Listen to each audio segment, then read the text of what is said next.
Hey guys, Dennis here. So I was doing a little web surfing on my phone while I was in the hospital and came across several mysterious documented cases which went unsolved by the authorities. We are trying to go family friendly on this channel, so why don't we check out some of these crimes and mysterious cases? YouTube's gotta love that, right? The first case is harmless but a little creepy. The first perp goes by the lovely nickname of the Cape Intruder. He was named that because he broke into several homes in the affluent town of Cape Elizabeth. Apparently, he likes to watch people sleep. But it's important here to point out that he doesn't harm the victims. He would break into homes that were unlocked and stayed overnight in the bedroom of the residents to watch them sleep. Several of his victims woke up to his ugly mug in the morning, and that's how the police came up with the sketch of the perp. The string of incidents happened in 2005 and the Cape Intruder was never apprehended. Based on the sketch, he should still be young and he may be planning another one of his night ventures in the near future. So guys, keep your doors locked. For our second case, we time travel all the way back to 1945 and witnessed the Sodder family home engulfed in a massive fire. At the time, 5 of the Sodder children were believed to be in the house. They were all very young, ranging from the ages of 5 to 14. The father tried everything to rescue the children, but sadly he wasn't able to save any of them. According to Mr. Sodder, the ladder leading to the upper floor was missing and had made the rescue difficult. It looks as though the family were living in a barn-style building, seeing as how the ladder was the only means to reach the upper floor. Mr. Sodder also told the investigator that his car refused to start and that no one in town could reach the operator to call the fire department. Strange coincidences if you ask me. With that said, the reason why this case is so bizarre is the lack of bodies in the fire. The children had disappeared in the blaze and their remains were never found. The bizarreness though doesn't stop there, as Mrs. Sodder receives a picture labeled with the name Louis Sodder 20 years after the fire. The young man in the picture was said to look very similar to the Sodder family's missing son. Unfortunately though, the envelope containing the photo had no return address. It was postmarked Kentucky and nothing else. The Sodder family hired a private investigator and naturally his first stop was Kentucky. Little could he have known that it would be his last stop, as the investigator went missing to never be found again. Did Louis Sodder have anything to do with that? It's hard to say, but in the end, Mr. and Mrs. Sodder passed away without ever finding out what truly happened to their missing children. The next case occurred recently in 2013 in the village of Kazakh, Kazakhstan.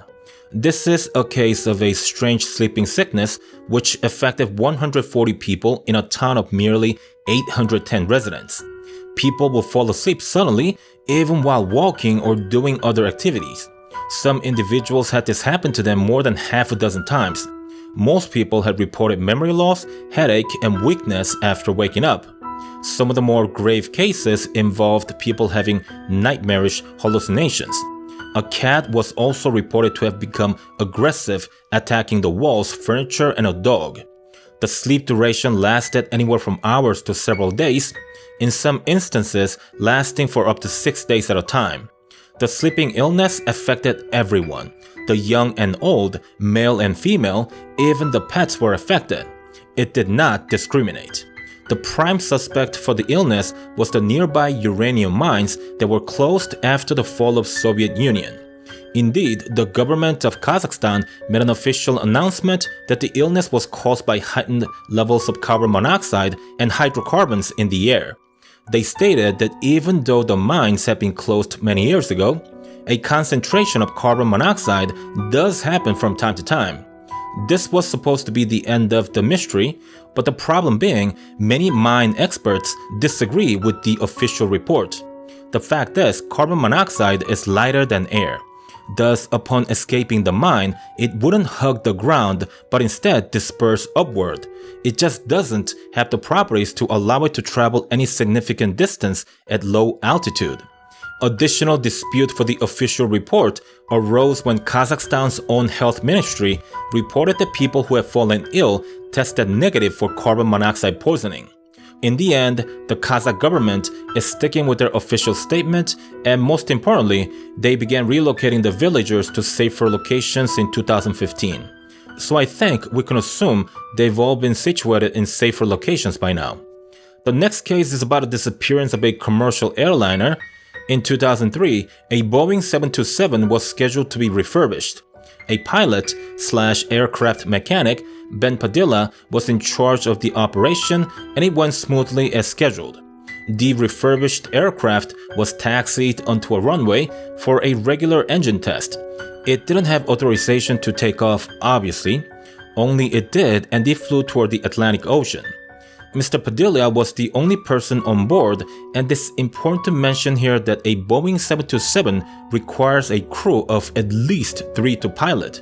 Subsequently, the FBI, CIA, US Department of State, and Homeland Security all investigated the incident and found nothing.